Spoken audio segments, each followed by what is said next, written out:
김태산입니다. 대한민국에 와서 이제 장로님께서 소개하신 바와 같이 20년이 남아 흘렀지만 오늘 또 많이 배웁니다.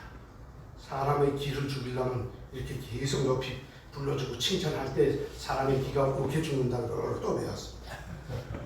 물론 되지 않은 사람들 앞에서도 참 위대한 사람인 것처럼 이제 장로님께서 계속 소개를 해주시니까 부담감이 와서 강의를 할 것 같지 못해요. 참 부관에 있을 때는 이제 소개해 주신 바와 같이 외국에 나가서 그 나라 간부들도 많이 만나서 국가 무역을 하고 부관의 경제, 무역 경제 사업을 많이 하면서 왔다 갔다 했지만 오늘처럼 부담감을 느껴본 게 처음입니다. 어쨌든 대한민국을 50년 동안 영만하며 살던 이 김태산이가 대한민국 평양에서 탈출해서 대한민국 여기 창원에 와서 오늘 강연을 하게 된 데는 주님의 은혜가 있었기 때문이라고 저는 장담합니다. 이제 강의에서 들으시겠지만 제가 어떻게 돼서 여기 왔으며 왜 왔으며 첫째로 왜 왔으며 어떻게 돼서 경력을 통해서 왔으며 와서 도대체 네가 한 일이 뭔가 하는 걸 한두 시간 동안에 다 할 수는 없겠지만 이야기를 하겠습니다. 우선 첫 번째로 오늘 저를 이 하나님의 단에 불러주신 여러분들에게 감사합니다. 첫 번째로 제가 이야기할 것은 우선 성경 공독으로서 시작하겠습니다. 시편 23편에 대해서 이야기하겠습니다. 여호와는 나의 목자시니 내가 부족함이 없으리로다. 그가 나를 푸른 초장에 누이시며 쉴 만한 물가로 인도하시도다. 내가 사망의 음침한 골짜기로 다닐지라도 해를 두려워하지 않을 것은 주께서 나와 함께 하심이라. 주께서 나와 함께 하심이라. 주의 지팡이와 막대기가 나를 위안하시나이다. 저는 성경을 자주 읽는다고는 자랑을 안 하겠지만 처음 성경을 접한 게 대한민국 땅에 와서 접했습니다. 그 중에서도 이 구절을 제일 처음 접했습니다. 그래서 저는 이 구절을 제일 좋아합니다. 사랑하고. 대한민국에 도착하니까 잡았다고 그래요. 잡아서 이제 일단 2층 집에 잡아요. 거의 한 20일 동안 조사를 받았습니다. 그 다음에 대성공사를 하는데 잡아요. 또 단톡방에다 잡아요 했는데 거기에 달력이 걸려있는데 달력에 바로 첫 장에 이 구절이 있습니다.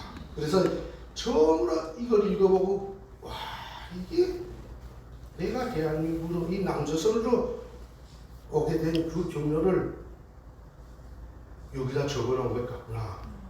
가슴이 와닿았습니다. 이제 들어보시면 알겠지만 제가 북조선 여권을 가지고 온 가족이 평양에서 칠코에서 독일로, 독일에서 대한민국으로 비자 없이 인천공항에 턱 내렸을 때 여러분들 상상이 갑니까? 안 가죠. 어떻게 북조선 사람이 온 가족이 북조선 요건을 조선민주주의인구하고 공무 요건이라는 그 시뻘건 요건을 들고 비자 없이는 갈 수 없는 독일을 거쳐서 독일에 들어갔다가 독일을 거쳐서 루프탄자를 타고 대한민국 남조선으로 올 수 있었는가? 하나님의 은혜가 없었다면, 하나님의 보호가 없었다면 저는 오지 못했을 겁니다. 저는 이 자리에 서지 못했을 겁니다. 결코. 지금도 북한에는 제 아들이 하나 있습니다. 베이징까지 데려내왔다가 딸하고 외국에 나갈 때 큰딸하고 맏아들하고 평양에 떨고 놨던데 대한민국에 온 다음에 돈을 벌어가지고 그들을 데려오려고 6천만 원을 투자를 했는데 베이징까지 아들하고 딸을 데려와서 석 달을 가둬놨다가 끝내 딸만 건지고 아들은 못 데려왔습니다. 그런데 저는 칠코를 거쳐 베이징을 거쳐서 칠코를 거쳐서 독일을 거쳐서 여기까지 오는 거를 단 12시간 만에 아무 거침없이 대한민국 국정원 대한민국 민국 경찰도 여기 모인 분들도 아직도 믿지 못할 정도로 그렇게 날아왔던 겁니다. 그래서 오늘 제가 강의 제목은 장로님께서 당장 되라고 협박을 해서 할 수 없이 탈북자가 바라본 대한민국이라고 이렇게 됐습니다만 해도 이보다도 우선 대한민국 분들이 저 김태산이라는 놈은 북한에서도 외국의 대사관에도 나가서 몇 년씩 살았고 체코에도 노동자들 데리고 한 200명 데리고 나가서 기업도 운영했고 해서 잘 먹고 잘 살았겠는데 도대체 왜 여기 왔는가, 어떻게 여기 왔는가 하는 것이 더 의심스러울 것 같아서 오늘 그 이야기를 먼저 드리고 시간이 남으면 제가 대한민국에 와서 느낀 점에 대해서 이거를 20년 동안 제가 대한민국에 와서 보고 느낀 걸 다 이야기하자면 아마 한 주일을 이야기해야 될 겁니다. 그러니까 그거는 천천히 이야기하고 우선 제가 왜 대한민국에 왔고 어떻게 왔는가 하는 걸 이야기하겠습니다. 제가 여기 왔을 때, 엔쯤에 왔을 때 조사를 받고 하나원을 거쳐서 여기 나왔는데 영국 대사관 사람들이 저를 만나려 찾아왔습니다. 만났는데 그 사람들이 처음 묻는 말이 얼마나 건방진지, 당신 북조선에서 잘 먹고 사우스코리아에서 노스코리아에서 잘 먹고 잘 살았는데 왜 여기 왔나? 그 말 듣고 야 어디 아무리 흰둥이라도 있다 건방진 새끼가 다 있냐? 이렇게 마이크 들고 쌍서대해서 미안한데 그때 북한 사람으로서 그 심정을 그대로 말씀드리면 아니 건방진 새끼가 가냐? 그래서 내가 답변을 했습니다. 당신 나를 어떻게 봤으면 그런 말을 함부로 하냐? 당신은 여기 왜 왔는데? 물어보니까 나를 만나려고 왔다는 겁니다. 누구 승인 받고 왔냐니까. 내가 당신 만나려 오는데 누구 승인 받고 오나? 그러니까. 그래서 제가 내가 같은 한반도에서 북에서 살다 여기 왔는데 누구 승인 받아야 되나? 내가 당신한테 그런 말을 답을 해야 하나? 당신 저쪽에 새가 저 나무에 앉았다 다른 나무로 날아가 앉으면 저 새가 왜 그 나무에 앉아있지 않고 다른 나무로 날아갔지 하고 의심을 하나? 안 한다는 거예요. 그런데 내가 가서 살고 싶은 곳으로 왔는데 당신이 왜 그따위 소리를 하냐? 혹시 내가 무슨 죄를 짓고 왔는가 그거부터 알고 싶지 않냐? 하고 따지니까 잘못했다고 사죄를 해서 어디 가서 그렇게 하지 마라. 당신 대사관 성원이라면 외교를 배운 사람인데 그렇게 하는 게 아니다. 내가 지금은 여기 와서 돈 갖고 있으니까 그렇지 북한에 있을 때 당신 말을 들었으면 당신은 추방감이다 하니까 잘못했다고 해서 여러분들도 아마 그렇게 생각하실 겁니다. 우리 탈북자들 오늘 여기 가서 참 대단한 분들 5명을 만나보고 여기 와서 대한민국에 와서 교회 목사가 되시고 여기서 대한민국에서 탈북자 교회를 운영하는 분들을 보시고 참 대단하다고 느끼셨는데 탈북자들이 여기 온 거는 좌파들은 도망쳐왔다. 먹을 게 없어 왔다. 이러지만 하나님이 보내서 왔습니다. 왜 보냈냐? 북한도 이제 멀잖아. 지금 강한 것 같지만 3년 안 갑니다. 정말 명심하십시오. 꼭 하나는 북한은 없습니다. 그때 북한을 구할 분은 하나님밖에 없습니다. 아멘. 제가 여기 와서 20년을 살면서 느낀 거는 북한이 체제가 변해서 망해도 북한 사람을 탈북자분들이 알고 있기 때문에 제가 거짓말하겠습니다. 북한 사람을 구원할 분은 하나님밖에 없다. 대한민국에서 뭐에 들어가야 되냐? 대한민국 정치가 들어가야 되냐? 대한민국의 이 썩은 민주 이거 욕적들을 살려주는 이 썩은 민주화 이거 북한에 들어가면 안 됩니다. 그 다음에 대한민국 돈이 들어가서 북한 사람들을 공짜로 먹여 살린다? 공짜는 절대 안 됩니다. 망하는 길입니다. 대한민국도 망하고 북한도 망하는 길입니다. 공짜로 포슬레기 하면 돈도 싫습니다. 단지 물론 경제 기업가들은 들어가서 대한민국 북한 사람들에게 일자리를 주고 그들이 먹고 살도록 그걸 해주는 건 옳지만 그냥 공짜 돈 들여가 그 공짜 쌀이 들여가고 해서 북한 사람들이 앉아서 새끼 참새처럼 짹짹짹 입만 벌리면 받아먹게 그렇게 키워줘서는 안 되는 겁니다. 뭐가 들어가야 되나? 교회가 들어가야 됩니다. 교회가 들어가서 그들의 아픈 가슴과 나고 어디로 갈지를 모르는 그 막막한 길을 교회가 열어줘야 됩니다. 오늘 본 저 탈북자 교회 저분들이 이제 들어가서 저분들은 북한을 어떻게 다뤄야 되는지 압니다. 북한을 어떻게 교회가 들어가서 무엇부터 해야 되고 들어가려면 무엇을 준비해서 어떻게 들어가야 되고 하는 걸 알기 때문에 들어가셔서 이제 자기네 고향에 가서 그 수많은 김일성 혁명사상 연구실에서 초상화 내리고 거기다 주님의 십자가를 척 걸면 주님의 은혜가 복을 주실 거고 길을 열어 주실 겁니다.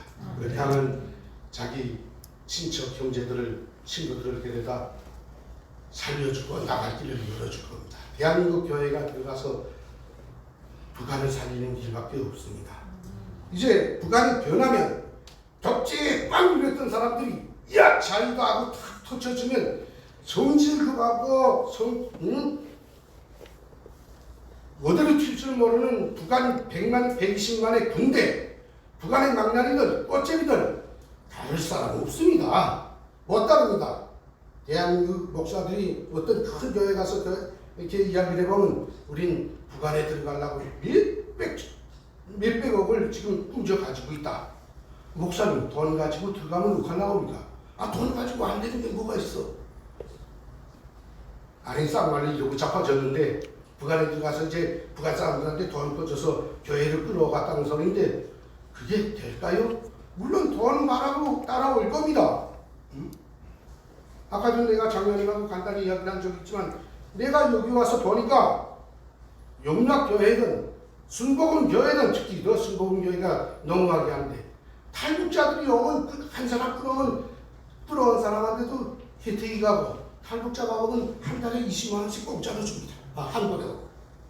그러니까 탈북자들이 야 못 가면 돈 준대 막 따라가니까 한 달 주고 두 달 주고 20만씩 주다가 사람이 탈북자 수가 많아지니까 딱 잘라버리는 거예요. 그러니까 탈북자들이 야 돈 안 줘. 누수란 새끼들 주다가 안 주네. 다 다른 데로 달아나는 거예요. 다른 교회로. 사람을 돈으로 납부려 하는 건 이건 하나님의 뜻이 아닙니다. 하나님의 뜻이. 돈으로 납부려고 하는 거예요. 아직도 대한민국의 교회들이 주님의 복음을 어떻게 전달하고 사람들을 어떻게 끌어들여야 한다는 걸 배우지 못한 사람들이 목사를 하고 신부를 하더라는 겁니다. 신학대학에서 도대체 뭘 배웠는지 모르겠어요. 대한민국의 신학대학들이 그렇게 배워졌다면 우리는 그런 걸 반대합니다. 우리는 그런 신학대학은 북한에 끌어들이지 않겠습니다.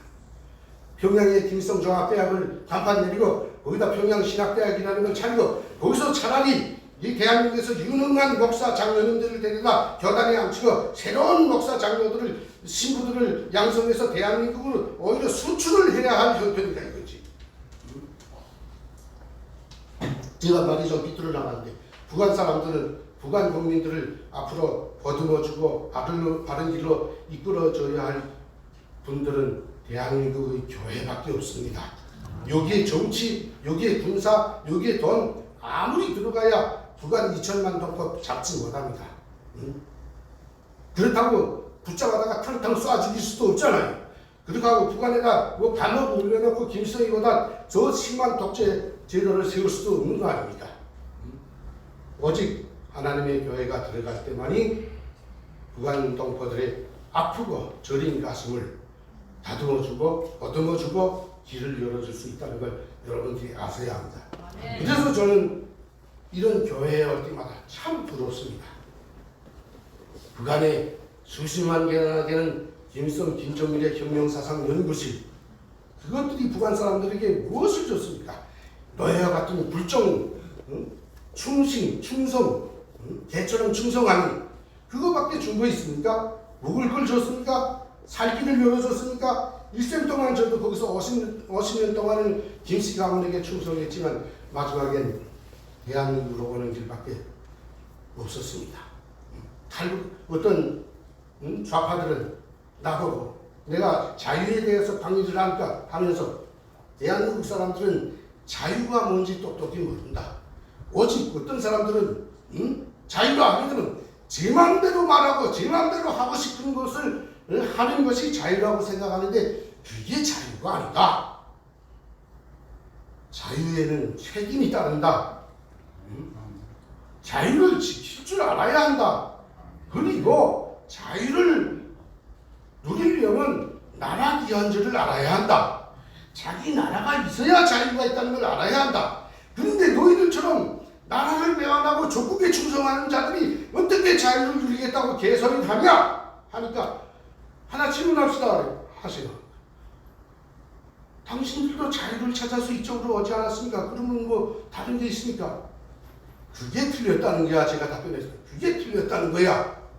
나는 독재자 마디를 떠나서 여기로 왔지. 북한 김일성 정권이 이 대한민국처럼 자유롭고 그렇다면 여기에 탈북자 3만 명이 아니라 3명도 오지 않았을 것이라고 나는 그들에게 답변했습니다. 그런데 당신들은 전국 좌파들은 친중 분자들은 대한민국의 국력을 먹으면서 대한민국 농민들이 만든 생산한 쌀을 먹으면서 대한민국 당신들 선배들이 닦은 고속도로로 승용차를 타고 다니면서 왜 친북을 하고 친중을 하고 반역질을 하냐? 진정한 자유는 반역자를 살려주는 게 자유가 아니다. 진정한 자유는 반역자는 죽이는 나라가 자유민주 국가다 하고 하니까 당신하고 말해야 안 되겠다고 그만둡시다. 근데 저는 뭐 성격이 보시면 알겠지만 이제는 살 만큼 살았고 또 북한에서 성격 그대로 아직 대한민국에 와서 할 소리는 그런 아니다. 좌파들도 무섭지 않고 뭐 죽인다고 해도 나보고 협박하는 사람들도 있습니다. 뭐 그게 무서우면 내가 무슨 글을 쓰고 무슨 연설을 하겠습니까? 말이 삐뚤어 나간데 자유는 나라를 배반하는 마음대로 배반할 수 있는 게 그게 자유가 아닙니다. 그리고 자유를 지킬 줄 모르는 사람들은 자유를 누릴 권한이 없습니다. 대한민국 국민들 거의 절반은 자유가 뭔지도 진짜 자유가 뭔지도 모르고 그 자유를 지키려고 노력하지 않는 한심한 사람들이 자유 하면서 박정희 대통령 자신들에게 자유를 준 이승만 대통령, 박정희 대통령들은 역적이라고 뭐라고 하는 겁니다.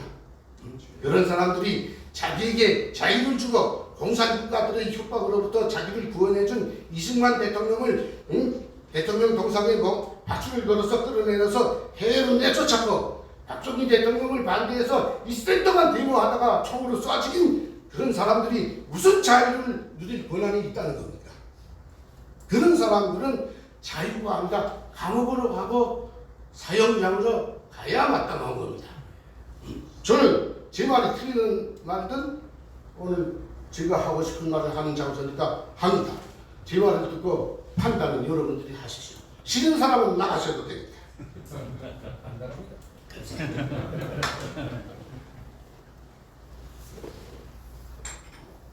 많이 자꾸 삐뚤어 나갔네. 제가 북한에서 아까 장로님께서 발표하셨다시피 제가 인민경제대학이라고 아마 들어보신 생소하실 분들이 많을 겁니다. 북한에는 김일성 대학만 대단한 것처럼 이제 표시가 되니까 그런데 뭐 탈북자분들이 아시겠죠. 이제 경제간부 양성을 대학을 나와서 조선노동당 중앙당에서 운영하는 대학입니다. 그걸 나와가지고 무역을 전공했습니다. 국가무역을 전공해가지고 졸업해서 내각산하경영성 무역회사 책임지도로 배치받아가지고 20년 거의 30년 동안을 외국으로 돌면서 북한 경제를 위해서 수출하고 수입하고 수출하고 하는 걸 하다가 그러면서 경제대학에서 사회주의 경제의 우월성과 자본주의 경제의 부패성, 부족점 이거를 비교해서 배운 사람입니다. 그때 배울 때만 해도 김일성 수령님이 이끄는 이 사회주의 경제는 정말 최고의 정답인 인류 경제의 최고 정답인 줄 알았어요. 남조선 박정희 대통령이 만드는 아까 장로님께서 하실 때 중화학공업 건설할 때도 보라 박정희 얼마나 무식한 놈인가. 시발도 한 방울도 안 나오는 나라에서 중화학공업을 건설하는데 다른 나라 원료 자원에 기초한 공업을 경제를 건설하는데 이제 산유국에서 재채기만 하면 남조선은 강제에 걸려서 죽어간다. 저게 무식쟁이 아니냐. 박정희 한심한 놈이라고 얼마나 헐뜯었는지 모른다. 저도 앞장서서 헐뜯었어요. 안 된다. 그런데 제가 여기 와서 보니까 시간이 있으면 그 이야기를 많이 했으면 좋겠는데 박정희 대통령께서는 대단히 현명한 사람이었고 김일성이는 정말 무식한 사람이었습니다. 그러니까 그렇게 위대한 북한의 경제의 한 모퉁이를 경공업뿐이 하니까 북한 국민들이 먹고 입고 쓰고 신고 싸는 화장지까지 생산하는 이 중공업은 이제 쇳덩어리, 선박, 기계공업, 군수공업 이런 걸 중공업이라고 하겠죠. 우리는 경공업이니까 인민생활에 필요한 걸 많이 생산하고 공급하는 이런 분야에서 수출과 수입을 담당하면서 어떻게 해서나 김일성 수령의 교실을 잘 집행해서 북한 인민들이 잘 살게 하려고 노력을 아무리 해도 안 되는 거예요. 근데 제가 외국에 나가볼 때마다 남조선 사람들이 치고 올라오는데 무역 일꾼들이 알잖아요. 경제 부문에 계시는 분들도 다 아시겠지만 세계적인 무역 박람회들을 영국에서도 하고 내가 많이 다니던 건 사회주의 체커 브루노 박람회는 봄철 박람회, 가을 박람회 계속 있지 않습니까? 거기 계속 우리 상품 들고 나가고 걸어 나가고 한 대표단을 끌고 나가는데 남조선 사람들도 옵니다. 80년대 전까지 70년대 중반까지는 남조선에서 들고 나오는 게 얼마 없었어요. 부수를 싸서 하는데 북조선이 그때는 우리가 많이 오히려 들고 나갔어요. 근데 한 7, 8년, 10년 사이에 남조선이 밀고 올라오는데 이건 정신을 못 차릴 정도로 밀고 올라오는 게 우리는 점점 떨어지는데 1970년 중반기 길어돼서 탈북자분들은 아실 거예요. 우리 북한이 어느 정도까지 좀 살다가 어느 정도부터 무너졌는가. 우리는 들고 나갈 게 없어서 부수를 10개를 쓰던 걸 5개, 4개, 3개 마지막엔 정 들고 나갈 게 없어서 남은 나라에서는 상품 박람회 들고 나왔는데 우리는 김일성 조작선집 책 들고 나가서 책 펴놓고 책 선전했거든. 근데 80년대 들어오니까 세계 무역 박람회가 대한민국판에 남조선판이 되더라고요. 부스도 각 분야별로 한 20, 30개 싸가지고서만이 설치하는데 밖에다가는 아직도 생생합니다. 이 땅벼락만한 데다가 델레비 한 20인치짜리를 높이 한 7층 쌓고 옆으로 한 25층 서로 각각 다른 델레비를 쭉 쌓고 쌌는데 화면은 그때 춘향전이에요. 춘향전이라고 남조선 사람들이 춘향전을 찍었더라고요. 나오는데 그 수백 개 되는 델레비에 한 화면이 나오는 거예요.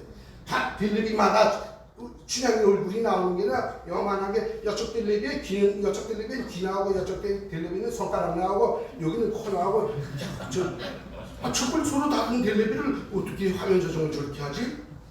놀라서 바라봤어요. 야 저길 한번 들어가 봐야 되는데 따라 나온 보이언 놈이 못 가게 하는 거예요. 야 보이언 나 한번 들어가 보자. 야 죽을라 그래. 거기 갔다 나고 나도 죽어 못 가. 야 남조선 아들이 도대체 어떻게 왜 저렇게 발전하는지 나는 들어가 봐야 뭐 배울 것도 있지 않겠냐. 나 비판적 견지에서 배우고 올게. 그러면 네가 다 얼른 나와야 돼. 뭘 싸면 안 돼. 싸긴 나 돈 없어서 싸지도 못해. 그러고서 김일성 배칠 있으면 남조선 분들이 나왔는데 한 25, 그래서 20대 중후반부터 시크하고 멀끔하게 잘생겼어요. 이런 사람들이 딱 있는데 가니까 초등학교 배지 있으면 알겠는데 없으니까 그냥 줄 서서 들어갔어요. 들어가 보니까 자동차, 전자제품 그때 로운기. 북한에서는 그때만 해도 7, 80년대만 해도 로운기, 사진기, 자동차 하면 다 일본만 찍었지 남조선이라는 건 정말 미개하고 나간 줄 알았거든요. 70년대 중력 하반기가 중력 첫까지만 해도 무슨 길거리 양말, 신발 이런 거 나오던 건데 전자제품 밀고 올라오고 자동차 밀고 올라오고 선박 까더라고 나오고 하는데 휘덕 디베치더라고 한마디로 해서. 그래서 까다라고 받아가지고 나오니까 나와서 서핑백에 받아보니까 나와보니까 룩스 그 향기 좋은 비누 투명 비누 룩스 그거 2개 볼펜 한 타스 12개짜리 타스가 된 거 2타스 까다라고 이렇게 받아가지고 나오니까 난 남조선만이 왜 그렇게 줄을 섰나 했더니 그놈 그거 서핑백 받겠다고 유럽 아이들이 그 체크아이들이랑 그걸 줄 서서 하나 받아가지고 나서 또 줄 서서 줄 서서 안에 들어가나 했더니 그거 받아가지고 그래서 내가 그 평양 들어가면 그 남조선 상품이라고 또 영어일 것 같아서 비누 종이 포장지는 다 뜯어버리고 들어가서 남도 안 주고 나만 썼어요. 그 룩스비는 너무 좋아서 솔직히 볼펜도 이게 이렇게 발전했구나. 그러면서 제가 그 다음에 동남아 나갈 때도 뭐 몽골에 나가 있을 때도 이제 동유럽에 나가서 보면서도 나가면 80년대 후반에 나가면은 비행장에서부터 남조선 상품이에요. 저런 델레비에서부터 호텔에 가면 제일 눈에 띄는 게 길바닥에 나가면 현대자동차, 기아자동차. 체코 나가니까 체코에 기아자동차 공장이 들어와 있더라고요. 아니, 자동차는 북한이 60년대, 50년대 남조선보다 10년 전에 벌써 생산했는데 그 10년 후에 볼록볼록 생산하기 시작한 남조선이 어떻게 저런 버스를 생산했고 어떻게 저런 승용차를 생산했냐 도무지 감이 안 잡히는 거예요. 탈북자분들도 아시겠지만 와서야 알겠지만 북한에는 보십시오. 지하자원 어떻습니까? 대한민국보다 지하자원 많다는 건 다 인정하시죠? 땅 밑에 더 무사히광산은 철광석은 저 순도는 나서도 그래서 가서 산 그대로 땅굴도 안 파고 그냥 뻑뻑 도제를 파서 차에다 실어다 게다 솔광해서 나니 영광로에 집어 염은 나오는 그 철광석 밑에 석탄은 얼마나 많습니까? 중국 동국 삼성이 북한 석탄으로 다 돌아갈 정도로 그렇게 석탄 많이 나오고 지하자원 후견은 발전기 생산하고 전동기 생산하는 데 들어가는 후견은 북한의 지가 영국에 나가면 영국 시장이 현물 시장이 값이 흔들릴 정도로 북한의 아연은 또 얼마나 질 좋은 게 나옵니까? 금은 얼마나 질 좋은 게 나옵니까? 지하자원을 남조선에 지하자원도 없고 그런데다가 1940년대 해방 딱 됐을 때 북한은 경제적 토대가 대한민국하고 비교했을 때 나이 드신 분들은 알지 않습니까? 북한은 그때 당시에 쓰고 남을 만큼 전기가 있었지 않았습니까? 공업의 3대왕이 뭡니까? 인력, 동력, 원자재. 이 세 개가 있어야 생산이 이루어지고 경제가 일어나는데 동력이 없으면 사람이 손으로 돌려서 기계를 돌리겠습니까? 전기 있지. 지하자원 나오지. 일본 아들이 강철 생산하느라고 바닷가에 쭉 지어놨던 용광로가 가득하지.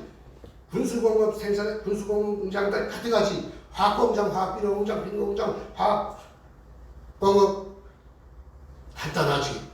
뭐 정말 북한은 일본 사람들로부터 물려받은 것만 가지고도 지금으로 보게 되면 낙후하지만 그때 당시로서는 일본이 전 세계를 못 갔다고 미국을 때릴 만큼 그런 군사력을 가진 기초가 그런 경제적 기초가 북한에 있었던 겁니다. 그런데 대한민국에 뭐 있었습니까? 뭐 혜태, 은행, 식료품 공장들 몇 개, 은행, 뭘 그렇게 있었습니다. 그나마도 북한에서 전기 주던 건데, 이승만 대통령께서 단독적으로 딱 수립하니까 김일성이가 뚝 삐져가지고 전기도 뚝 자르지 않았습니다. 그런 데다가 지하자원 없지, 경제적 토대도 없지. 대한민국이 뭐에 많았습니까? 입만 많았어요. 입만. 사람만 북한보다 입이나 빠글빠글했거든. 못 사는 집안에 사람 입만 빠글빠글하면 개인집에서도 어떻게 돼요? 거리는 없지. 입만 많지 않으면 아들을 데릴 사이로 보고 딸을 아이버게로 팔아먹고 입줄이느라고. 근데 대한민국은 북한보다 입이 많았다 이거지. 그런데 그런 나라에서 도대체 뭘 가지고 저렇게 일어섰는지가, 우리는 막 자기 나라 자원 가지고 자기 나라 기술자 가지고 일본인 물려준 경제적 토대 가지고 전기를 마음대로 쓰면서 생산하려고 아득바득 노력하는데도 점점 경제가 하락하는데, 80년대 들어서니까, 벌써 80년대 중반 들어서니까 딱 늦어서는데, 대한민국은 기하급수적으로 튀어오려고 하는데 전 세계가 사우스 코리아 쪽팔리는 게, 제가 무역일꾼으로서 나가면 외국인들이 물어보잖아. 왜 알아요? 코리아 하거든. 저 새끼는 번번하게 생겼으니까 분명 남쳐서 사우스 코리아 할게. 너 사우스 코리아 감히 부끄러워서 너 노스 코리아라는 나는 못하겠더라고. 솔직히 자존심이 막 상하는데도 그때 북조선 사람들이 굶주리고 굶어 죽기 시작할 때였어. 90년대. 그래서 외학을 물어보려고 북조선 노동자들 18살, 19살짜리 중고등학교 졸업한 아이들 200명을 데리고 외학을 했다고 체코로 데리고 나갔는데, 체코 노동자들은 남조선에 돈 벌러 가겠다고 나보고 조선만 가르쳐달라고 그러더라고. 그러니까 쪽팔리잖아요. 우린 그 나라에 돈 벌겠다고 우리 아이들을 끌고나간대. 그 나라 사람들은 남조선에 돈 벌러 가겠다고 나보고 조선 한국말 가르쳐달라는데, 거기다 뭐 할 말이 있습니까? 그런 정도로 대한민국이 발전하니까 경제를 담당한 내가 도대체 저것들은 무슨 요소를 불렀기에 같은 날 해방돼서 같은 출발선을 떠난 남과 북인데 왜 북조선은 굶어 죽는 나라가 됐고 왜 남조선은 배 터져 죽는 나라가 됐냐? 이 의문점이 들기 시작하는데 풀어야 돼. 그래서 남조선에 한번 가보고 싶다 하다가 하나님께서 저를 이쪽으로 인도하시려고 작전을 하시고, 여기 와서 보니까 이게 모든 게 하나님의 뜻이었구나. 보이온이 따라 나왔는데 일거수일투족을 난 잡으려고 하고, 내가 아이들 체코에 가면 성당들이 있어요. 이게 도대체 성당이 뭐 이렇게 되냐? 하나님이 있나 없나? 우리 노동자들 데리고 한 30명 데리고 야 여기 한번 들어가 보자. 들어가 보니까 문 열고 들어가니까 자기들이 들어갈 수 있어. 마당에 들어서니까 그때 무슨 모르죠 누군지. 여자가 이렇게 이하고 아이 안고 서 있는 그 속구상 같은 게 하나 서 있고, 지금 보니까 마리아 그 하나 서 있고, 거기에 체코 여자들이 가서 뭐 이하고 있다는데 저건 왜 저렇게 자빠졌냐 하고 미안한데 그때 그 순정 그대로 이야기해요. 문 열고 들어가니까 근데 2~3대 되는 날 큰 문짝을 열고 들어가니까 왼쪽에 무슨 물 같은 물, 근데 사람들이 거기다 대고 이하고 여기다 찍는데 여기다 찍는데 이러고 있더라고. 아 저거 깨끗하게 더럽게 왜 서로 손가락 담아서 이러냐. 근데 둘러봐야 뭐 아무것도 없어요. 앞에 십자가밖에. 근데 그거를 이제 얼마나 감시를 받나 보세요. 어느 조그만 돼지의 새끼가 보이온한테 딱 꽂아맞혔겠지. 그게 자료가 북한으로 들어가는 거예요. 사장이 나도 있어봐. 아이들을 데리고 성당으로 다니며 구경시켰고, 자료가 모이고 맨 처음엔 제가 23, 5명을 데리고 체코를 나가서 일이 너무 잘하고 우리 아이들이 일을 너무 잘하니까 체코에 소문이 나서 체코 노동성에서 만나자고 해서 가니까 너네 노동자 500명만 달라. 야, 그건 그렇게 못 준다. 500명을 데려오려면 뭐 3년 동안 못해도 1년은 교육을 해야 되는데 북한에서 500명 사람을 치려면 여기서 대한민국 신체검사보다도 노동자 500명 주는 게 더 힘들어요. 왜? 성분과 토대 봐야지. 우선 예쁜 거 봐야지. 여자들 신체검사에서 떨어진 거 봐야지. 이 네 가지 조건을 충족시켜야 외국에 나가는데 노동자도 치안대 가족이나 월남자 가족이나 감옥에 친척 중에 감옥에 간 사람이 있거나 뭐 옛날에 지주 가족이거나 뭐 이러면 못 나가는 거야. 그 다음에 못생겼으면 못 나가는 거야. 한마디로 하면. 그러니까 그 500명을 치려면 얼마나 어떻게 하겠어요.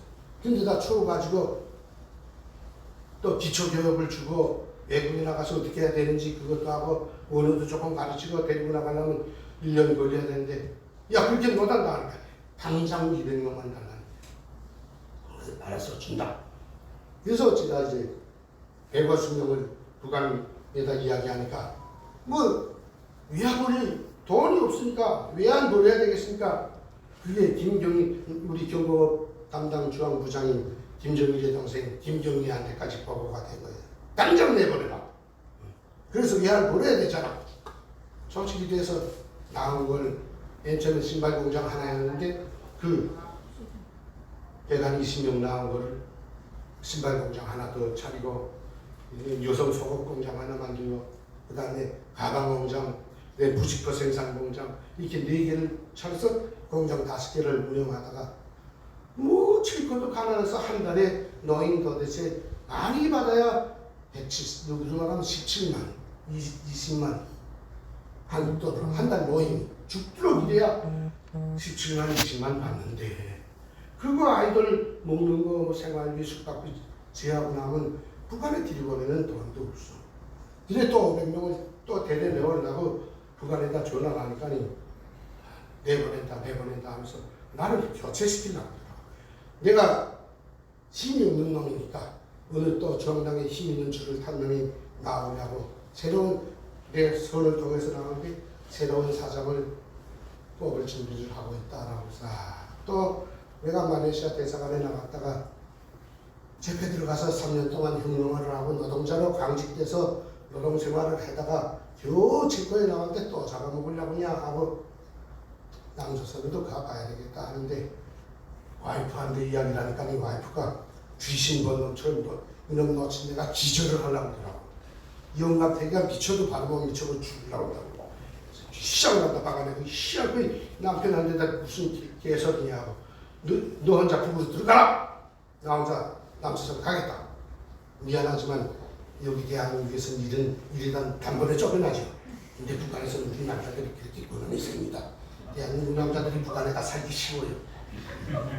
늘어서 사실은 늘었어. 그래서 하니까 그런 데다가 보위원이 나를 자료를 묶어서 내가 통역을 데리고 가지 않고 우리 와이프가 영어를 잘하니까 독일 사람 만나는 거, 이탈리아 사람 만나는 거, 거기도 이제 우리 노동자들이 파견하려고 인터뷰 가서 면담을 했는데 보위원이 자기한테 보고하지 않고 통역이 아닌 와이프를 데리고 나가서 김태산 사장이 인터뷰를 계속하고 자유적인 대사를 하는데 북한으로 소환해야 되겠습니다 하는 자료가 들어갔다는 걸 제가 알고 남조선으로 가야 되겠다 하고 2002년 9월 9일 날 거사를 단행하려고 작전을 짰습니다. 왜 9월 9일이냐? 북한은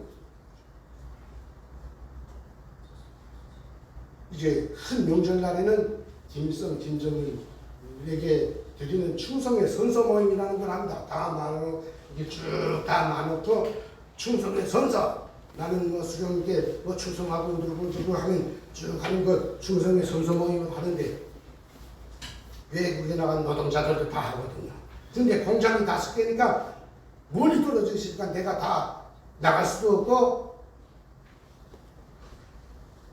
다 모이라고 할 수도 없고, 그래서 제가 생활총괄 때 보위원하고 통역원들을 많고 9월 8일 날 선서 모임 각 공장에 나가서 하되, 보위원 누구는 부직포 공장 나가고 통역원 누구는 어느 공장 나가서 다 해주고 들어가. 나는 본사에서 선서 모임을 하겠다 하고는 9월 7일 날 다 내보내고 9월 8일 날 9월 7일 날 보위원은 여성 보위원이었어요.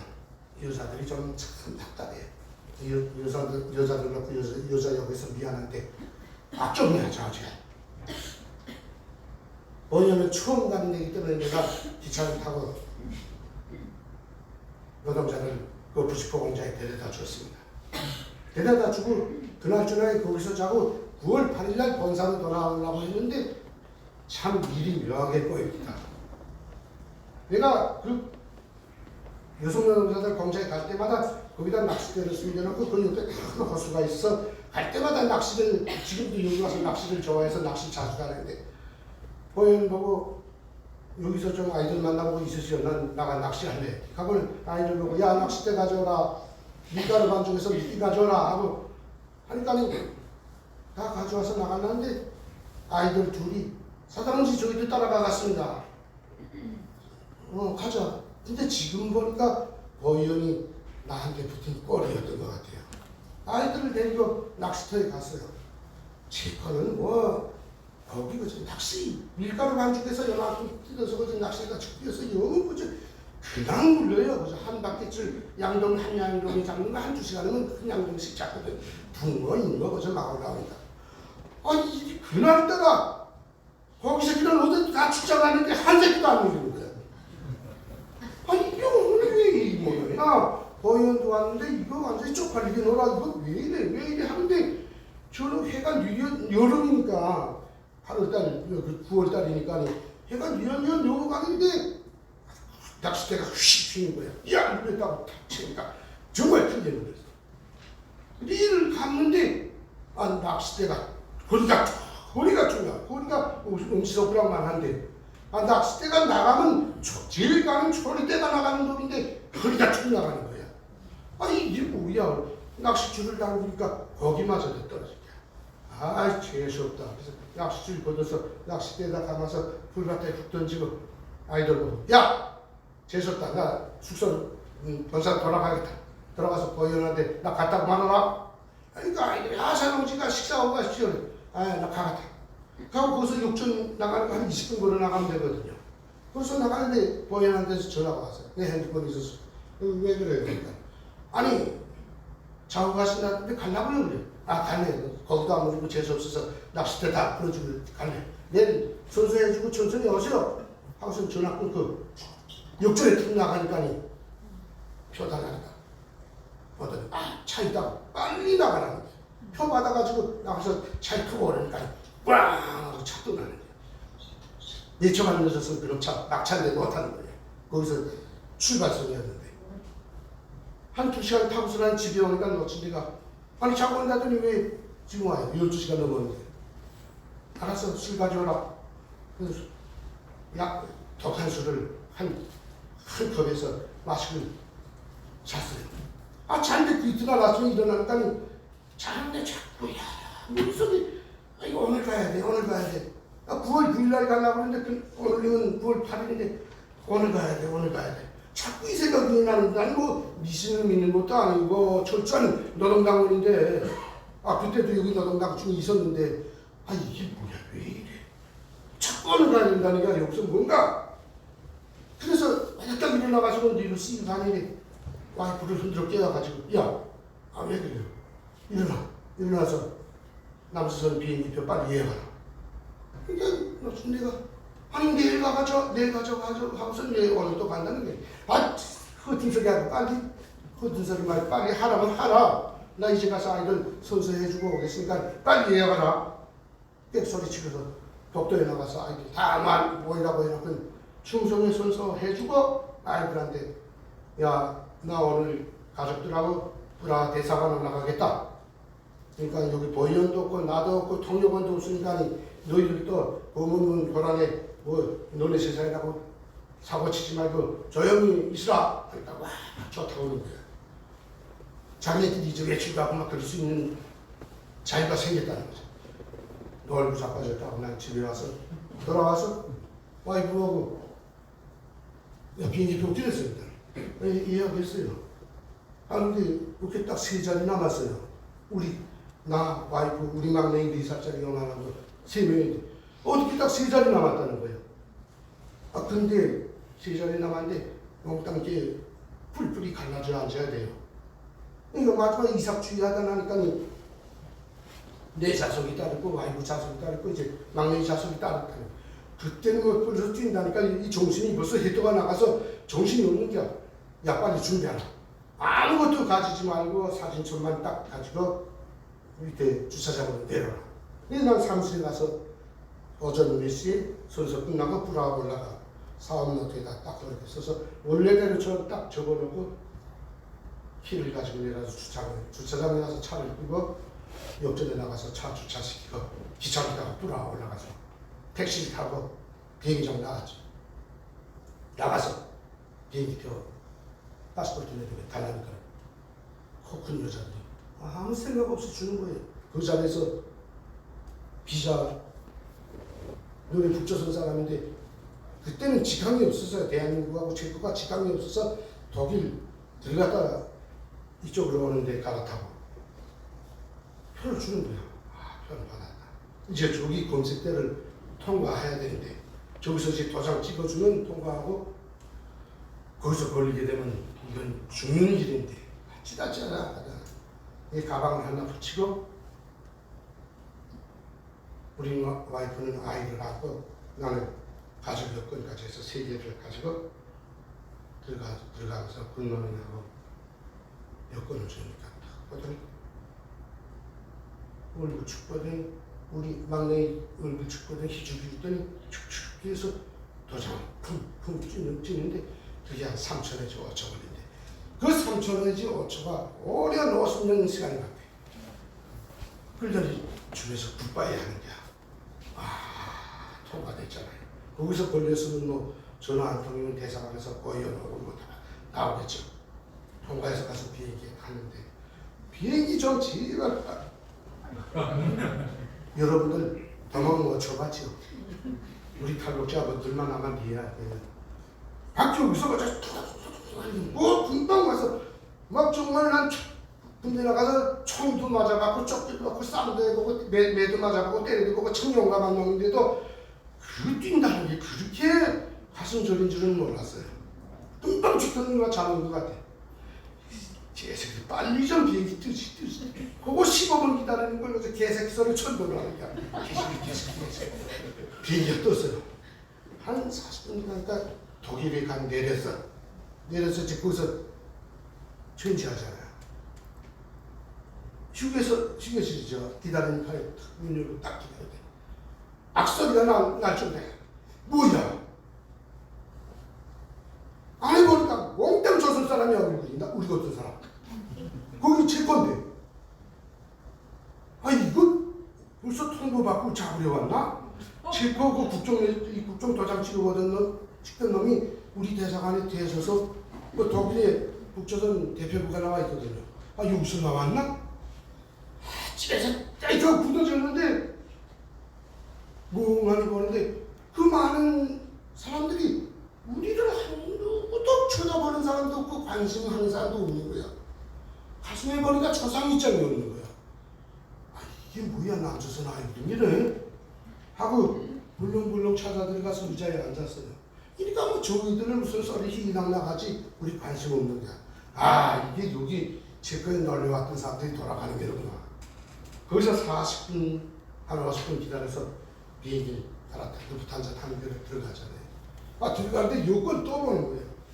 거기서 이제 비자란만 뒤지면 여권 뚜껑만 딱 보는 날엔 대구거리 피플즈 말고 거리야 조선민주인민공화국 공무여권이라고 딱 썼는데 이게 북조선 놈이냐 하면 죽는 거 아닙니까?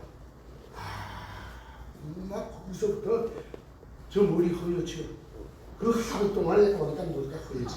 거짓말 정말 머리 새까맸는데 인천공항에 와서도 머리 흰는지도 몰랐어요. 우리는 어찌 내가 여보 당신 머리 하얘 무슨 소리야 이씨.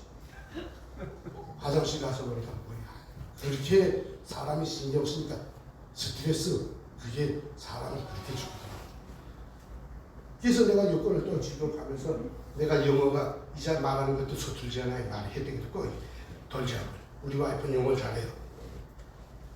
야 우리 이거 가족인데 자리를 좀 합쳐달라 불러. 이제 비행기 안에 들어가면 분명히 우리 막내딸 4살짜리 저 구석에 하나 앉아야 되고 난 그만큼 와이프 따로 갈라 앉아야 돼. 뭐 이렇게 그때까지만 해도 왜 딱 비행기표가 자리가 3자리가 남아서 우리한테 그 자리가 차려지는데는 그땐 상상도 못했어요. 여기 와서 여유로워지고 뭔가 이제 야 어떻게 왔지? 그때 그것도 국정원 사람들이 아니 3자리만 남았다는 게 선생님 이게 납득이 되는 소리요? 그 딱 3자리만 남은 걸 쌌다는 게 당신은 납득이 되냐? 이러고 따지는데 내가 할 소리가 없는가 그걸 답변을 해야 되겠는데 그걸 우리가 어떻게 알아요? 참 안타깝더라고. 그 말에 답변을 해야 되는데.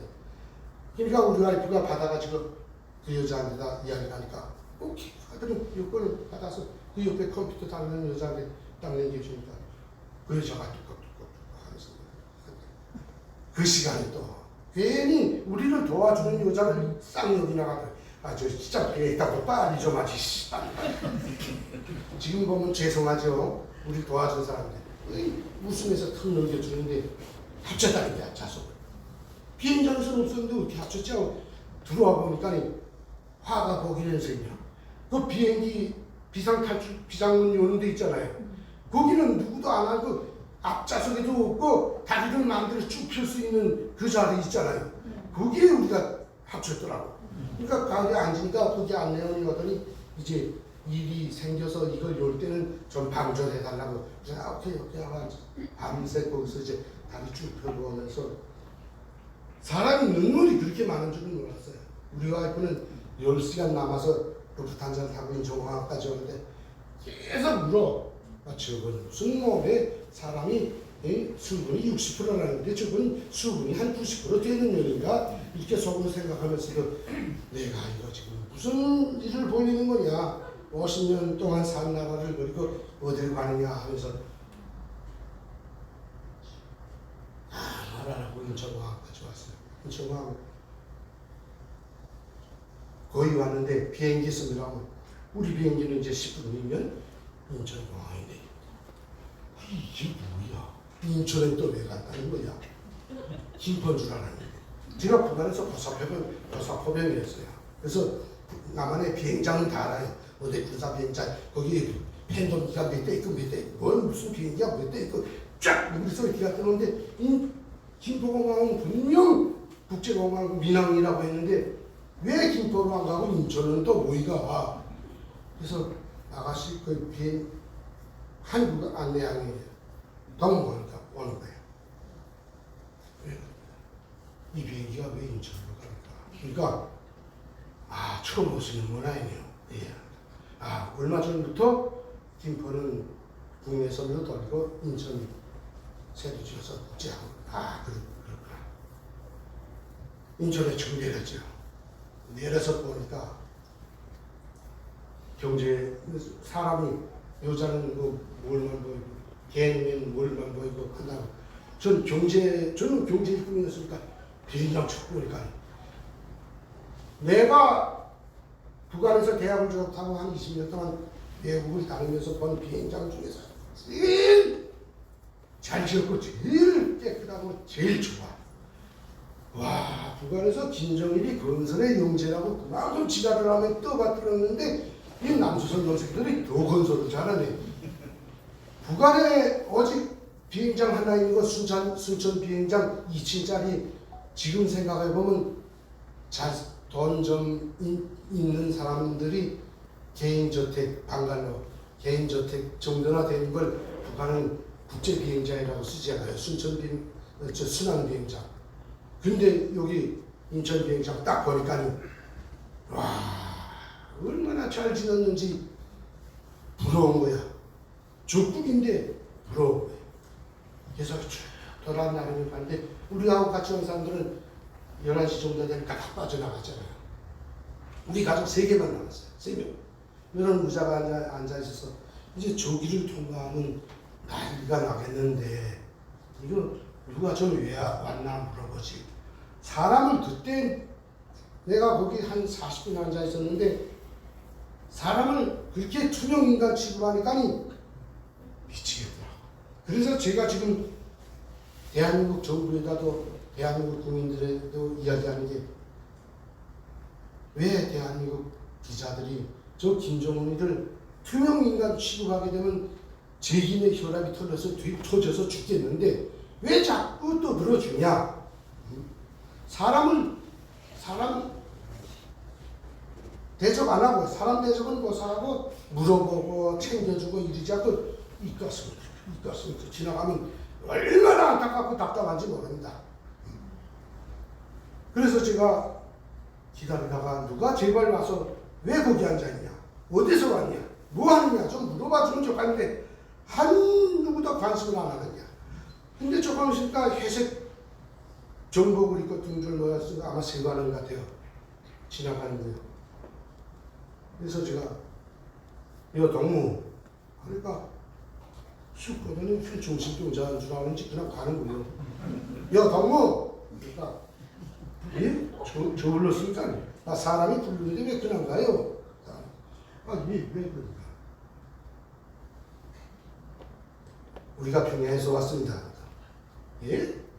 아들이 또 가는 거예요. 우리 진짜 정신병자 취급을 하더라고. 또 가는 거야. 아니 이 사람들은 뭐야 이거 사람을 여 동무 하니까 그 다음에 와서 이전 뭐라고 했어요? 평양에서 왔다고 하잖아요. 신경 딱 쓰니까 언제요? 좀 전에 루프탄자 내렸다고 하니까 요건 있어요? 요건 비행기표 그 안에 다 있어요. 그 쥐들이 또 뛰는 거야. 이 사람들은 무슨 게 뛰래기라나. 가더니 한 1분 있더니 한 5명이 쫙 오면서 야 뭐 또 왔어? 그러면 와서 나 어디 뛴 놈이 또 있는구나 이구나 하고 있는데 오라고 하더니 들어가더니 이런 거고 내가 북한에서 중앙기관 내각기관에서 그 수많은 문건들을 다루면서도 이런 고급 위포 정치를 못 봤는데 그걸 아낌없이 이만큼 한 150대 중에서라니 왜 왔나 쓰라는데 다 두말하고 볼때 이만큼 중에서 아니 사람 데려다 놓고 물 한 잔도 안 주고 당장 이만큼 놓고 왜 왔나 쓰라는데 참 그것도 답답하다. 아니 뭘 질문에 답하려고 준비를 해가지고 오질 않았는데 아마 내가 무슨 임무를 받고 왔으면 간첩 임무를 받고 왔으면 그 자리에 앉아서 뭐 나는 북한이 살기 싫어서 뭘 어때 이렇게 하갔는데 뭐라고 쓸지 모르겠더라고. 한 5분 지나서 다 썼어요 하고 와서 아니 뭐 썼어요? 왜 안 써요? 쓰라요. 알아야 쓰지. 막 신경 쓰니까 자기가 오고도 몰라요. 전 생각하게 가만히 있어. 그러니까 그 사람도 나 같은 놈하고 마주서야 말도 안 되겠으니까 돌아서 가더니 조금 있더니 남자 두 분하고 여자 한 분이 오는데 여자 두 분하고 남자 한 분이 오는데 그분들이 국정원 사람이더라. 그날이 바로 2002년 9월 9일 날이 9월 8일 날 떠났으니까 9월 9일 날이 일요일이었어요. 그러니까 집에서 편히 주말을 보내던 분들이 이제 비상이 걸려져 왔더라고. 조그만 로그방 차 하나 가지고. 그때부터 타라고 보더니 들어가면서 조사가 진행되다가 지금 생각하면 인천쯤 어디 되는 것 같아요. 2층 집 무슨 일반 주민들이 사는 그 동네 2층 집에 꾸겨박가였던 거. 꾸겨박기는 안 하고 대우는 잘해줍니다. 쌀밥도 주고 조사를 하더라고. 조사를 했는데 우리 뭐 가족이 왔으니까 아마 짜고 친 쓰면 이제 우리 막내 딸 따로 우리 와이프 따로 나 따로 하는데 간첩들이 하면 뭐 짜고 치기 위해서는 그것 3명이 입을 맞추지 못하죠. 한 번은 나한테 와서 김 선생님 권총 없겠습니까? 아니 무슨 권총 소리요? 내가 무슨 총이 있었다고 그러니까 총 있었잖아요. 총 없겠어요? 무슨 총이 그딴 소리 하나? 근데 가만 생각하니까 총 있었다. 내가 그 체코에서는 경기총은 자유로 소지할 수 있어요. 체코에서는 장총 그리고 권총이 말하는 거. 내가 아이들 보호 차원도 그렇고 난 총을 좋아하니까 장난삼아 그거 중고상점에서 하나 싸다가 나도 쏘라고 하고 우리 막내도 쏴보고 이러더니 아마 그걸 우리 막내한테 물어봤던 것 같아. 아버지 총 있냐 하니까 총 있다고 그랬까지. 이거 좀야 경기총 그거 오기 전에 돈으로 바꾸려고 중고상점에 내놨다가 마지막 날 오기 전날에 우리 집사람이랑 가서 팔렸나 물어보니까 안 팔렸다고 그래서 거기다 그냥 버리고 왔다고 합니다. 그렇게 조사가 이루어져서 끝나고 나왔습니다. 거기서 끝나고 대성공사는 넘어가는 척 하더니 하루는 김 선생님 조사 다 끝났습니다. 하더니 한 번만 더 갑시다. 그러더니 지금 영화에서랑 보게 되면 조사실 있잖아요. 여기 앞탁에 이제 마주서고 피해자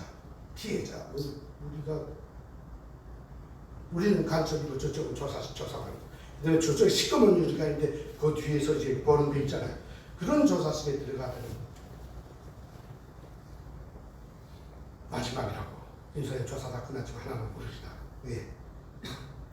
정말 요건이랑 다른 거 없고 비행기표도 다른 거 없습니까? 하고 비행장에서 다 줬잖아요. 근데 말이 안 되잖아요. 그러면 뭐가 말이 안 됩니까? 비자 없이 어떻게 그게 그 사람들이 체코에서 비행기표를 받을 수 있으며 비자 없이 어떻게 국경을 통과해서 독일 들어갔다가 독일 비자 없이 어떻게 북조선 사람이 독일을 들어갈 수 있으며 또 한국으로 어떻게 올 수가 있겠냐? 그야 우리가 모르죠. 비행 요건에 도장을 찍었고 체코에서 비행기표에 다 돼 있는데 왜 자꾸 그러냐 하니까 그거 됐다고 그러더니 김 선생님 정말 모르고 왔습니까? 또 묻는데 조사하면서도 모르고 왔나 물어봐서 뭘 자꾸 모르고 왔나 물어봅니다. 그래서 누군가 이제 이름이 다 상막하니까 누가 한다고 그 사람 누군가 우리 교무소 같은 비단무역회사 신발무역회사 사장하는 아이인데 이름만 알고 그렇게 친하게 놀던 사람은 아니다. 그런가? 예, 왜 그런가? 그럼 말합시다. 선생님 여기 9월 9일 날 왔죠? 예, 왔습니다. 선생님이 여기 도착한 다음 날 뿌라 비행장에 그이자 천문관 그 사람이 대신 사장으로 오고 그 다음에 재정 책임자가 하나 오고 선생님을 데리고 나갈 사람 2명이 뿌라 비행장에 내렸습니다. 체코 주재 부관 대사하고 보위원이 비행장에 마중 나갔습니다. 이게 말이 됩니까? 그러니까 우리가 오겠다던 9월 9일 날 떠났으면은 저는 이 자리에 오늘 서 있지 못하다는 거예요. 그 말을 듣는데 안 가잖아요, 솔직히. 내가 무슨. 그러니까 국정원에서는 이게 쪼인도가 맞을 수 없다. 어떻게 하루 사이 두고 이 사람이 떠날 수 있느냐. 이건 짜고친 고스톱이라고 생각할 수밖에 없는 거예요. 우리는 분명 모르고 왔는데, 제가 말하는 건, 여기에도 제가 오늘 여기 요란하게 이제 선전이 됐으니까, 국정원 관계하는 분들이 오셨기 때문에 국정원에다 알아보시면 제가 거짓말을 요만큼도 섞지 않았다는 건 다 증명하실 겁니다.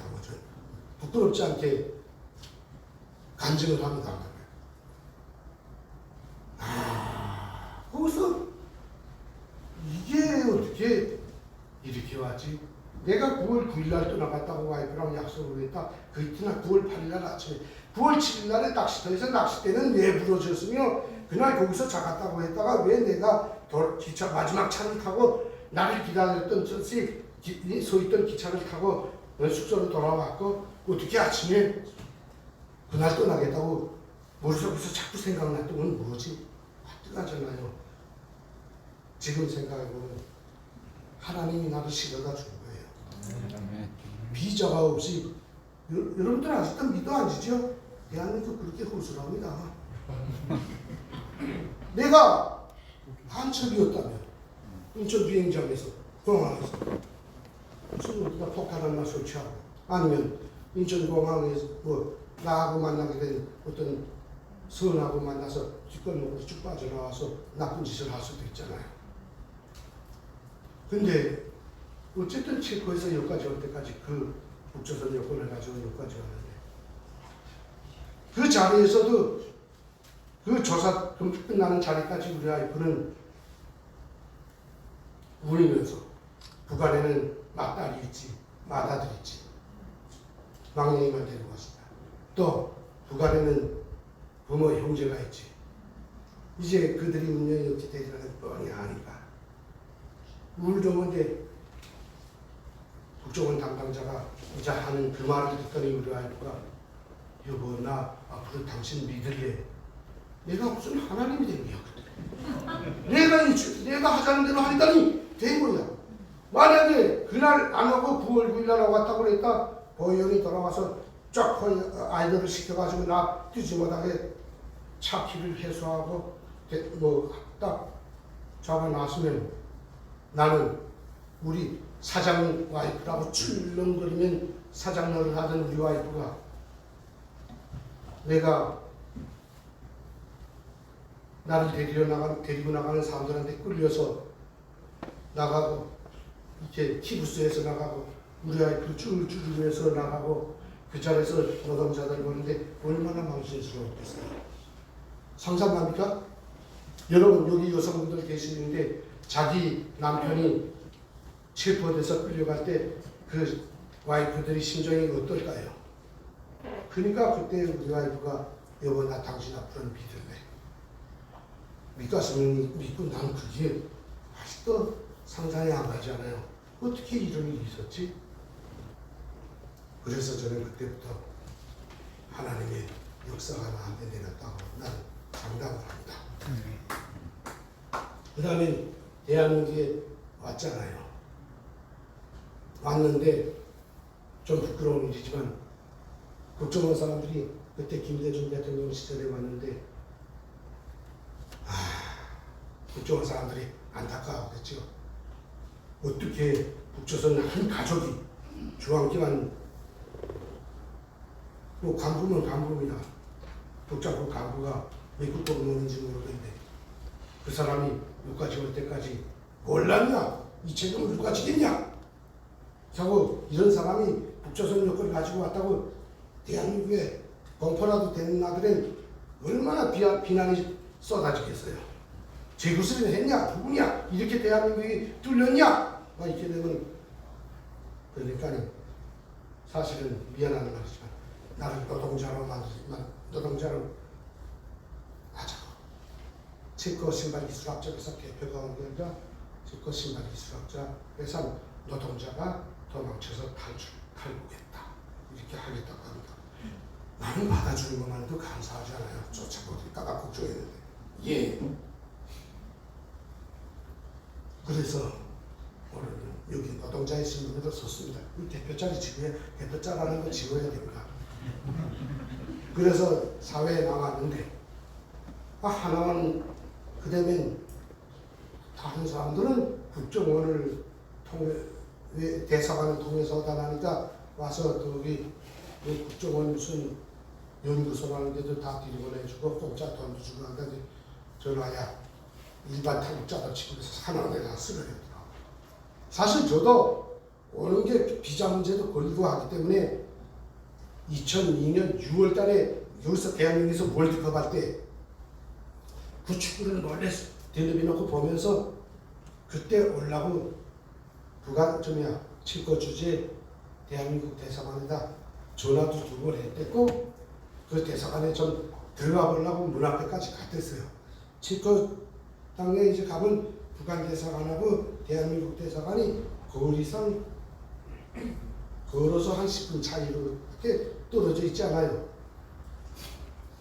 올라가서 남조선 대사관에 좀 가까이 가서 누구 만나서 이야기를 해보려고 남조선 가는데 좀 도와달라고 해보려고 가니까 돈이 많은 나라니까 경찰을 북한 대사관은 경찰 호위도 안 써서 돈 없는 나라니까 그 양쪽에 경찰이 딱 서지 CCTV 다 매겨놨지. 거기 가서 또 울렁이 왔다 갔다 하다가 북한 대사관 또 차 지나가면 보면 또 야단 아니에요. 그래서 두 번 갔다 두 번 다 안 가고 와서 집에서 전화를 했어요. 전화번호 저기 찾으니까 여보세요 하니까 여자가 받는데요. 이거 남자가 받아야 나 여기에 나와 있는 조선 사람 북조선 사람이 누군데 남조선으로 가려고 하는데 좀 도와줄 수 있냐 좀 물어보고 싶은데 여자가 받으니까 말이 안 나가더라고. 누구세요? 예, 같은 조선 사람입니다. 왜 그러세요? 남조선이 참 축구를 잘하네요. 이렇게 잘할 줄은 몰랐어요. 앞으로 계속 잘하세요 하고 전화를 했어요. 3일 있다가 또 전화했어요. 이번엔 남자가 받겠죠. 또 받은 이제 여자 또 받는 거야. 북조선 대사관들은 여자들이 거의 그냥 대사관 공무를 안 시킵니다.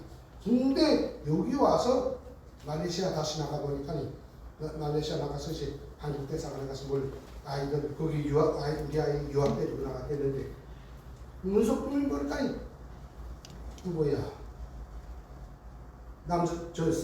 대사관 안에 그 서기관들 또 대사 와이프는 아니겠죠. 그 참사 와이프랑 이런 사람들을 대사관 거기서 쓰더라고요. 그런 분들이 전화를 받았는데 나는 조선에서 이제 남전 요리 사상이 좀 있었으니까 여자한테는 말하기 싫었던 거예요. 솔직히 말하면 미안한데.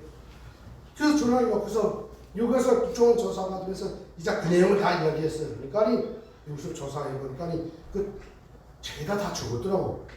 이런 며칠 날 같은 조선 사람이 전화가 왔다. 확인하니까 전화 왔다는 거 확인됐습니다. 그러니까 내가 거짓말했다는 건 아니죠.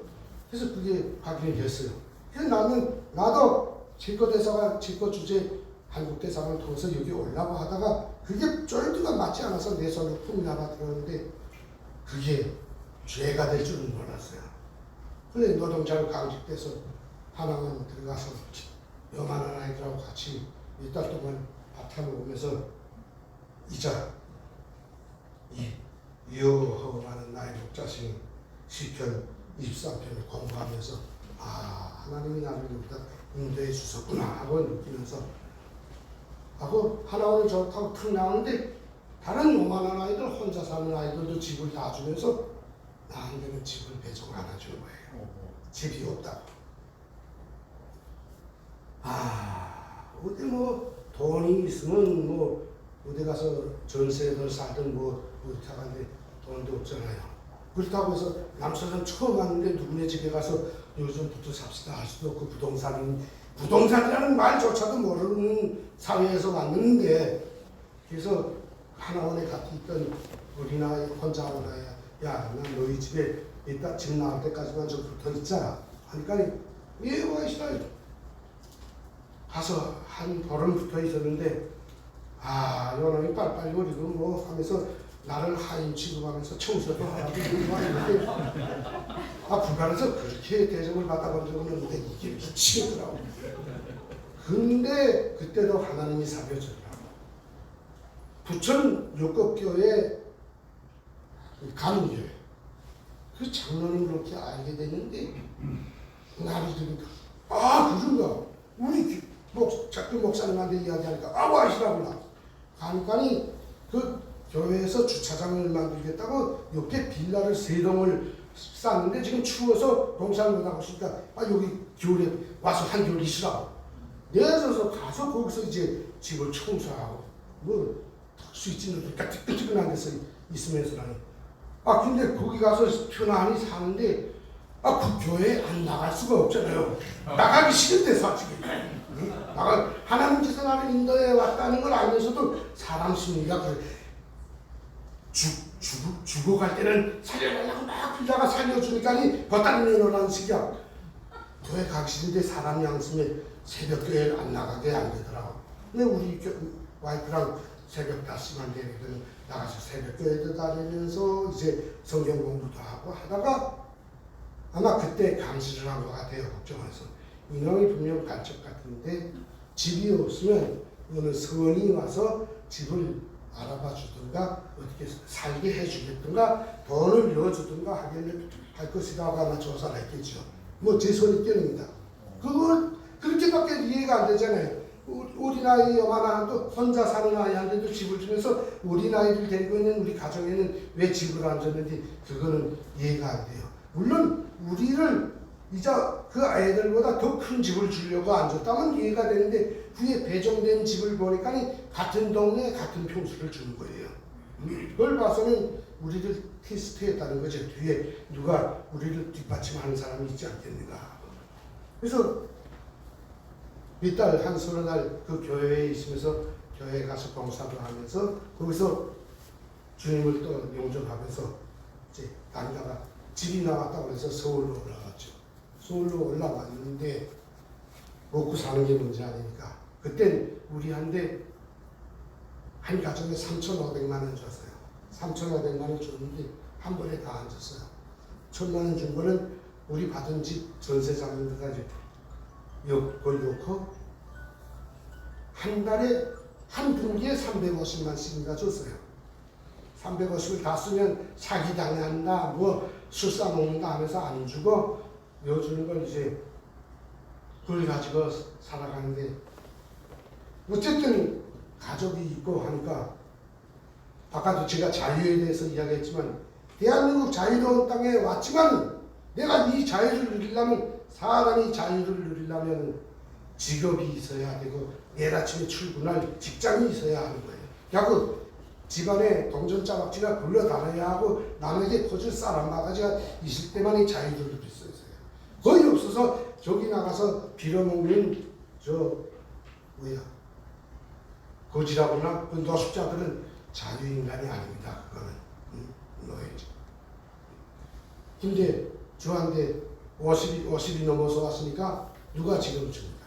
여기 지금도 사장 하시는 분들이 있겠는데 그때 제가 50살이 됐을 때 그 사장님 회사에 가서 납부관에서 왔는데 일 잘하겠습니까? 직장 자리 하나 주세요 하면 줄까요? 안 줍니다. 안 줍니다.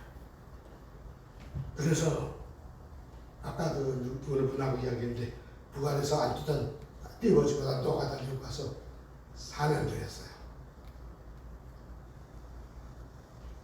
노가다 하는 데서 제일 힘든 게 집 철거하는 거예요.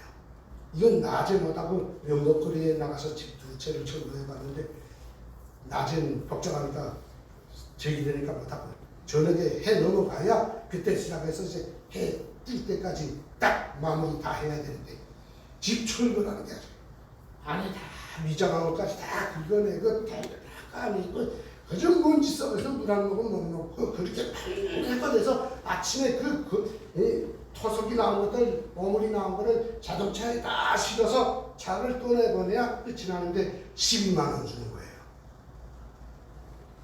건설장에 나가서 짐 지는 거, 땅 파는 거 그건 아무것도 아니에요.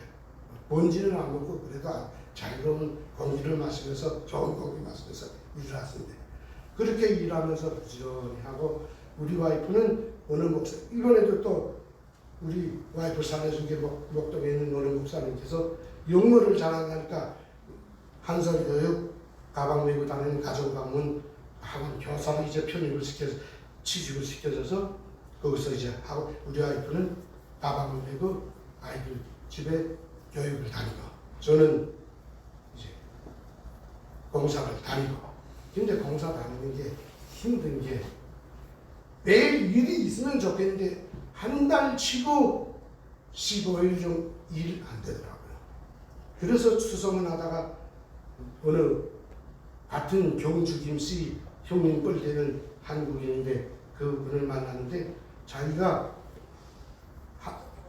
익산 옛날에 일이라고 하는데 저 익산시 그 밑에 황등 한여름에 거기에 돌광산이 있는데 채석장이 있는데 거기 자기가 운영하니까 거기 내려가서 돌 캐겠냐 그래. 한 달에 얼마 주나? 한 달에 150밖에 못 줘.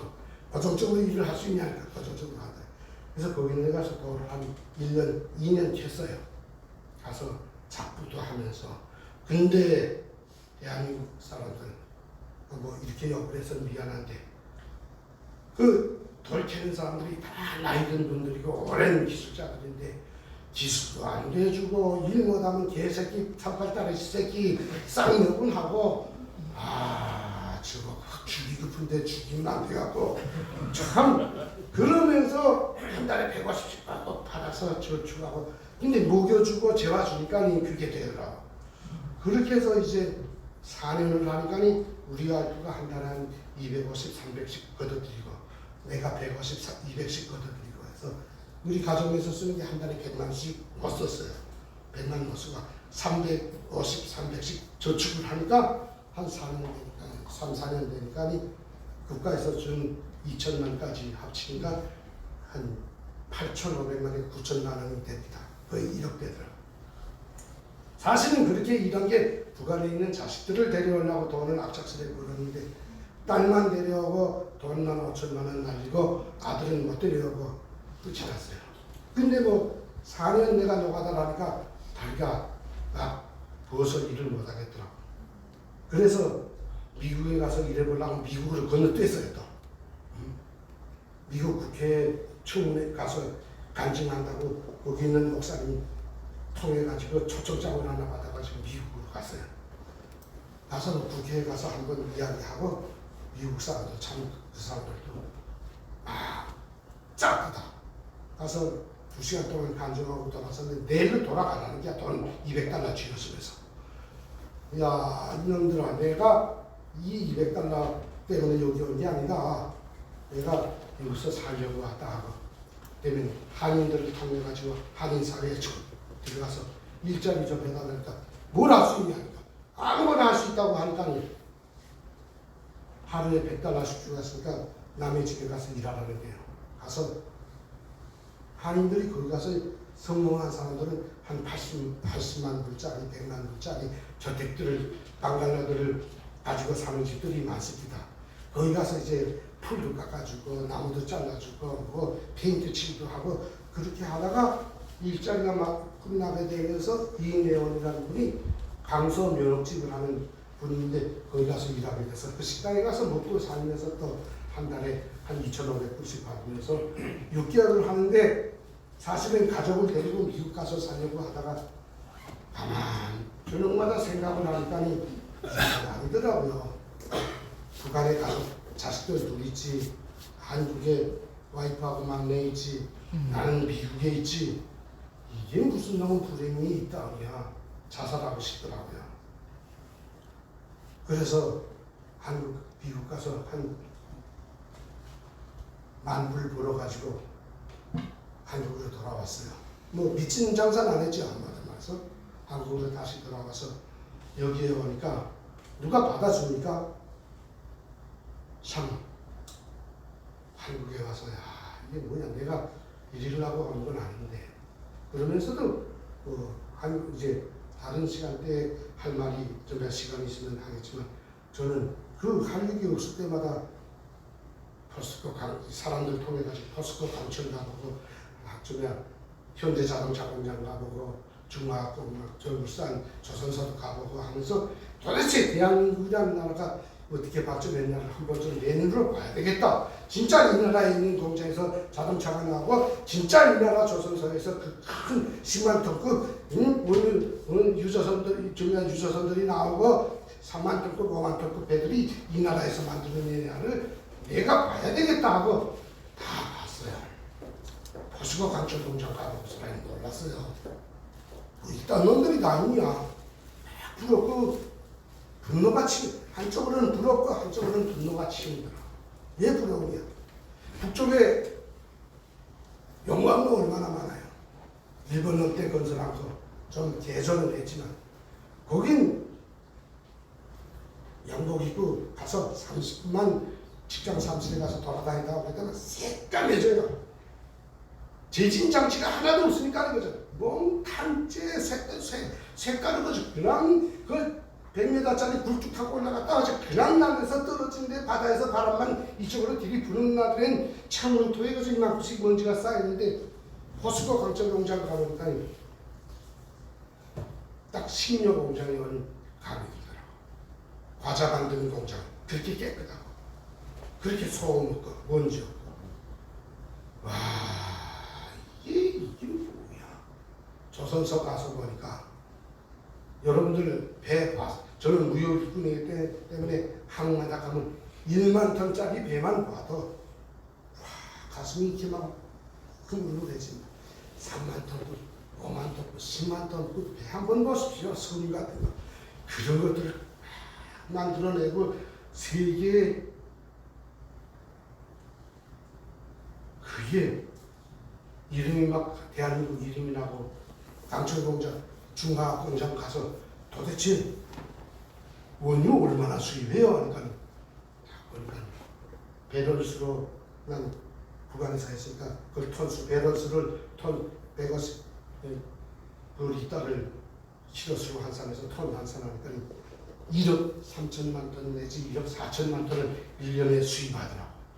그래서 날짜를 365일로 환산해 보니까 하루에 35만 톤 내지 40만 톤씩 수입하는 거야. 여러분들 아마 이 자리에 그 숫자를 아는 나만큼 아는 분이 쉽지 않을 겁니다. 하루에 10만 톤급 배가 녹대가 들어와서 그거를 바다에다 세워놓고 파이프관 이런 걸 연결해 가지고 쭉 들어오면서 25도를 가열, 원유 들어오는 껄쭉한 것을 가열해서 맨 처음에 LPG 뽑고 그다음에 40도 이상 75도 가열하면서 자동차 일부러 70도 90 뽑고 그 다음에 75 이상 가열하면서 나프샷 뽑고 그 다음에 중유 뽑고 그 다음에 경유 뽑고 그 다음에 윤활유 뽑고 그 다음에 중유 마지막에 350도 가열해서 중유까지 뽑고 마지막에 삐치게 원유면 삐치 떨어지고 나프틸 원유는 나프틸린 나오고 이게 떨어지는데 그걸 바다에다 세워놓고 가공해서 하루에 40만 톤을 다 해서 다 소비하고 외국에다 다 팔아먹는 거야. 강철 1년에 7,100만 톤을 생산하는 거야. 선철 그러면 무쇠 덩어리 그거 내놓고 수분 강철만 하는 게 7,100만 톤을 뽑아내는 거야. 강철은 세계적으로 6위인데 우리가 러시아가 그렇게 큰 땅덩어리 아이들이 7,200만 톤, 한국보다 더 100만 톤도 나옵니다. 북한이 5차 당대에 1980년대 하면서 강철 생산 10대 목표 중에 1년에 1,500만 톤을 국가 계획과제로 했다가 1,000만 톤도 생산 못해보고 무너진 나라인데 이 나라는 1년에 7,100만 톤의 강철을 뽑아.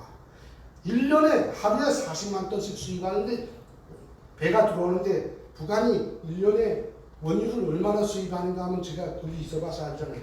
1년에 30만 톤 내지 40만 톤 북한이 수입하는데 북한이 1년 내에 수입하는 원유량을 대한민국은 하루에 수입하는 거예요. 이렇게 위대한 나라를 건설했더라고. 정확적으로 말하면 본제 박정희 때에서 박정희 때. 그때 보고 내가 박정희가 옳았다. 김일성이가 틀렸다. 확고한 결심을 내렸습니다. 그런데 그렇게 위대한 지도자를 대한민국 사람들은 평가를 어떻게 하나? 독재자라고 몰아가지고 완전히 내장시켜버리고. 제가 어디 가서 이런 말을 하게 되면 박정희가 했나? 이미 국민들이 다 잘해서 했지. 야, 이 미친 새끼들아, 국민들이 그런 북조선 국민들은 모조리가 돼서 김일성이는 똑똑했는데 북조선 국민은 모조리가 돼서 굶어 뒤졌냐?